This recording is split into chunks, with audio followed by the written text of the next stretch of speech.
ఈరోజు గవర్నర్ గారి ప్రసంగాన్ని మనందరం కూడా విన్నాం. నార్మల్గా గవర్నర్ గారి ప్రసంగం అనేటువంటిది ఒక విజన్ డాక్యుమెంట్ లాగా, అంటే ప్రభుత్వం యొక్క విజన్ డాక్యుమెంట్ లాగా అందరం కూడా చూస్తూ ఉంటాం. కానీ ఈసారి గవర్నర్ గారి ప్రసంగం చాలా పేలవంగా ఉంది. ప్రభుత్వం తన విజన్ను ఆవిష్కరించలేకపోయిందని మాత్రం చెప్పక తప్పదు. ఎందుకంటే హామీల అమలు గురించి ఎంతో ఆశగా ఎదురు చూస్తున్నటువంటి ప్రజలకు గవర్నర్ గారి ప్రసంగం తీవ్రమైనటువంటి నిరాశను మిగిల్చిందని చెప్పక తప్పదు. ఎందుకంటే గ్యారంటీల్లో ఇవాళ వృద్ధులకు వితంతువులకు 2000కు బదులు 4000 పెన్షన్ ఇస్తామన్నారు. దాని గురించి ఏదైనా గవర్నర్ గారి ప్రసంగంలో ఉంటుందేమో అని ఆశగా ఎదురు చూసినటువంటి ఆసరా పెన్షన్దారులకు నిరాశ మిగిల్చింది గవర్నర్ గారి ప్రసంగం. మహాలక్ష్మి కింద మహిళలకు 2500 రూపాయలు ఇస్తామని చెప్పి ఎన్నికల మేనిఫెస్టోలో చెప్పిన ఈ ప్రభుత్వం గవర్నర్ గారి ప్రసంగంలో మహిళలకు 2500 రూపాయలు ఎప్పటి నుంచి ఇస్తారో చెప్పకపోవడం వల్ల మహిళలకు తీవ్రమైనటువంటి నిరాశ కలిగింది. రైతాంగానికి మేము రాగానే వడ్లకు అన్ని పంటలకు 500 రూపాయల బోనస్ ఇస్తామని చెప్పినటువంటి ఈ పార్టీ మరి గవర్నర్ ప్రసంగంలో రైతులకు బోనస్ ఇచ్చే విషయంలో ఒక మాట కూడా చెప్పకపోవడం వల్ల రైతులకు తీవ్రమైనటువంటి నిరాశ కలిగింది. ఇవాళ గవర్నర్ గారి ప్రసంగం రాష్ట్ర ప్రజలకు భవిష్యత్తు మీద విశ్వాసం కల్పించలేకపోయిందని మాత్రం చెప్పక తప్పదు. ఇవాళ ఆ ప్రసంగంలో గ్రామాల గురించి కానీ పట్టణాల అభివృద్ధి గురించి కానీ ఒక మాట కూడా పల్లెల గురించి పట్టణాల గురించి చెప్పలేదు. సంక్షేమం గురించి చాలా తక్కువ ప్రస్తావన, అంటే పేద ప్రజల సంక్షేమం గురించి వారు మేనిఫెస్టోలో ఇచ్చిన అంశాల గురించి ఎక్కడ కూడా చెప్పలేదు. నిరుద్యోగ భృతి, నిరుద్యోగులకు 4000 ఇచ్చే అంశం గురించి ఎక్కడ కూడా ప్రస్తావన వచ్చినటువంటి పరిస్థితి లేదు. వారి ప్రసంగంలో ఇవాళ ప్రజాభవన్గా ప్రగతి భవన్ను మార్చాం అని గొప్పగా చెప్పే ప్రయత్నం చేశారు. ప్రజావాణి కార్యక్రమాన్ని బాగా చేస్తున్నామన్నారు. ఇవాళ ప్రజావాణి తుస్సుమన్నది. ప్రజావాణి వాళ్ళ మేనిఫెస్టోలో ఏం చెప్పారు?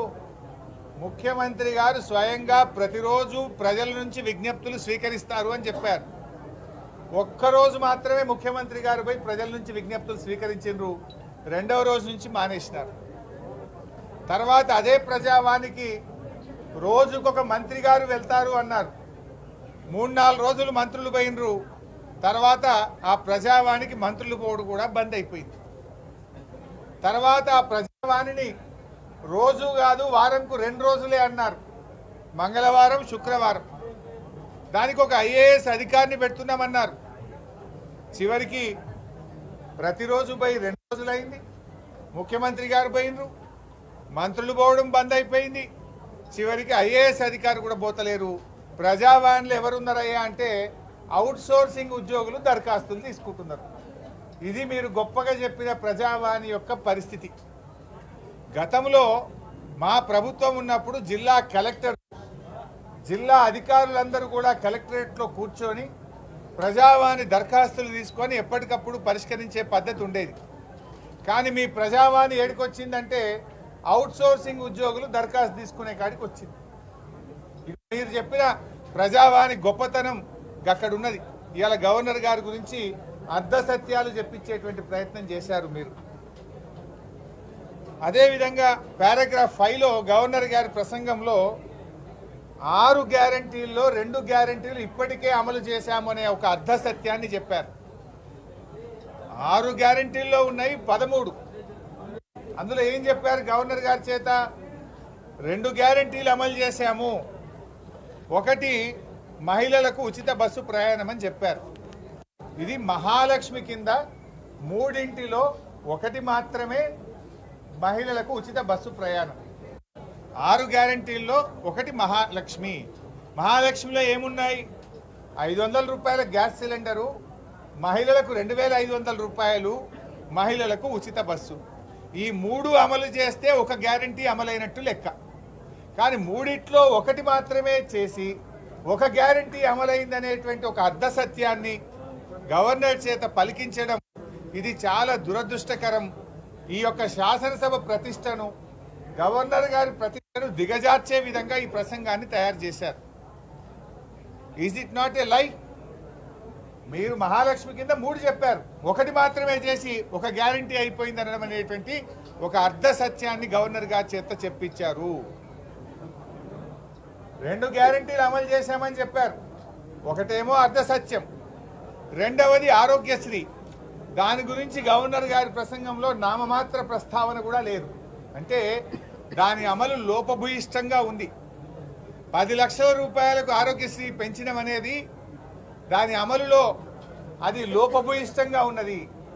అందువల్ల దాని గురించి గవర్నర్ గారి చేత ఒక్క మాట కూడా తన ప్రసంగంలో చెప్పించలేదు. అంటేనే దాని అమలు సరిగ్గా లేదని మీరే చెప్పకనే చెప్పారు. మరి నిర్దిష్ట సమయంలో 6 గ్యారంటీలు అమలు చేస్తామన్నారు. గౌరవనీయులైనటువంటి ముఖ్యమంత్రి గారు ఆ రోజు ఎన్నికల ప్రసంగంలో డిసెంబర్ 9వ తేదీ నాడు నేను ముఖ్యమంత్రిగా బాధ్యతలు చేపడతా, అదే రోజు 2 లక్షల రుణమాఫీ చేస్తా అని చెప్పి ఎన్నికల సమయంలో ప్రకటించారు. సరే, వాళ్ళు ఏమనుకున్నారో ఏందో కానీ ప్రమాణ స్వీకారం 2 రోజులు ముంగటికి ప్రీపోన్ చేసుకున్నారు. 9వ తారీఖు బదులు 7వ తారీఖే ప్రమాణ స్వీకారం చేశారు. ప్రమాణ స్వీకారాన్ని ఏమో ప్రీపోన్ చేసుకున్నారు, ప్రజలకు ఇచ్చిన హామీలేమో వాయిదాలు వేస్తున్నారు. ముఖ్యమంత్రిగా బాధ్యతలు చేపట్టేదేమో ప్రీపోన్ చేసుకున్నారు, ప్రజలకు ఇచ్చిన హామీలేమో వాయిదాలు వేస్తూ ఉన్నారు. మరి మీరు ప్రమాణ స్వీకారం 2 రోజులు ముంగర చేయడం మీద ఉన్న ఆతృత, ప్రేమ ప్రజలకు ఇచ్చిన హామీల మీద కూడా ఉండాలి కదా. మీరు చెప్పారు కదా డిసెంబర్ 9వ తేదీ నాడే 2 లక్షల రుణమాఫీ చేస్తామని చెప్పారు. రాగానే వడ్లకు బోనస్ ఇస్తామన్నారు. డిసెంబర్లోనే 4000 పెన్షన్ ఇస్తామన్నారు. ఇచ్చిన మాట ఎందుకు నిలబెట్టుకోలేకపోయారు? ఆ విషయాన్ని గవర్నర్ గారి ప్రసంగంలో ఎందుకు ప్రస్తావించలేకపోయారని చెప్పి నేను ఈరోజు అడుగుతా ఉన్నాను. అంటే ఇప్పటికే మీ 100 రోజుల్లో 60 రోజులు పూర్తయిపోయింది, ఇక మిగిలింది 40 రోజులు. మరి మీరు ప్రమాణ స్వీకారం 2 రోజులు ముంగటికి వాయిదా వేసుకున్నప్పుడు ప్రజలకిచ్చే హామీలను కూడా తొందరగా చేయండి.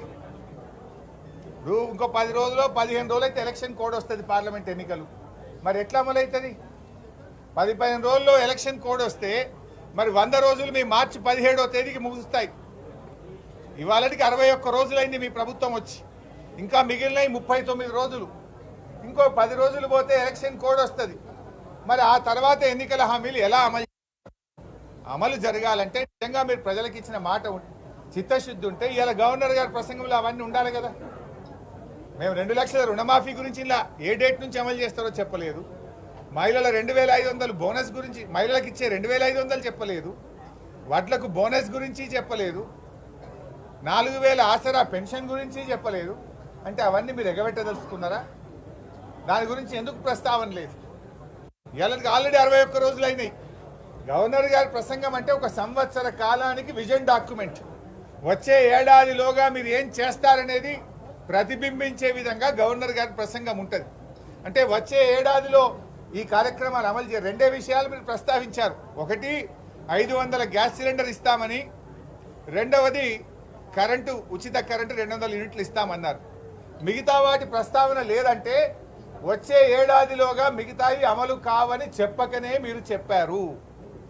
2 విషయాలు మాత్రమే చెప్పి మిగతా విషయాలు చెప్పకపోవడం అంటే వచ్చే ఒక సంవత్సరంలోగా 4000 పెన్షన్ ఇయ్యము, 15000 రైతు బంధు ఇయ్యము, బోనస్ ఇవ్వము, 2500 మహిళలకు ఇవ్వలేము అనే విషయాన్ని చెప్పకనే చెప్పినట్టుగా భావించాల్సి వస్తుంది. ఏది చెప్పలేదంటే వేరు, 2 అంశాలు మాత్రమే చెప్పారు, మిగతా అంశాల ప్రస్తావన లేదు. అంటే వచ్చే ఒక సంవత్సర కాలములో మిగతా అంశాలు అమలు కావు, మేము 100 రోజుల్లో అమలు చేయలేమని చేతులెత్తినట్టుగా భావించాల్సి వస్తా ఉంది. ఎందుకంటే మీరు 2 అంశాలు చెప్పారు, మరి మిగతా ఎందుకు చెప్పలేదు? అంటే మీరు చెయ్యరని మీరు నిర్ణయించుకున్నారా? దీని మీద స్పష్టత ఇవ్వాల్సినటువంటి అవసరం ఉంది. అదేవిధంగా రైతుల గురించి మాట్లాడారు. ఇవాళ కాంగ్రెస్ పార్టీ రైతులకు ఏదో మేము మేలు చేస్తామని మాట్లాడారు.